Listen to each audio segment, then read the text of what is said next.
So in question 36, we have these two coils X and Y, and we are told that they are parallel to each other, and when we close the switch, a force of F acts on Y due to X.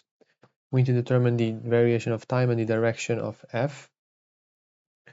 So what we need to see is variation of time. Well, once we close the switch, current starts flowing, but after a short period of time, the current stabilizes, and we will have a constant current.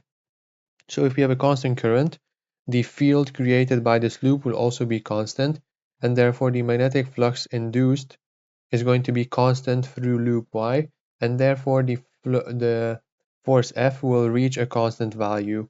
So as the start is increasing, but once the current stabilizes, it will reach a constant value. So it's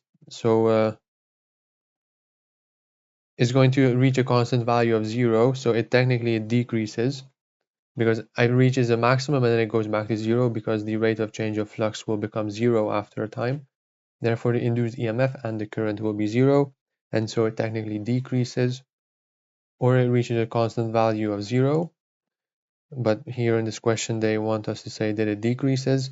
And then regarding the direction, so the field is going to be increasing through Y. So what Y wants to do, according to Lenz's law, is oppose the change that created it. So it will create a field in the opposite direction, which will mean that its current will be in the opposite direction to X.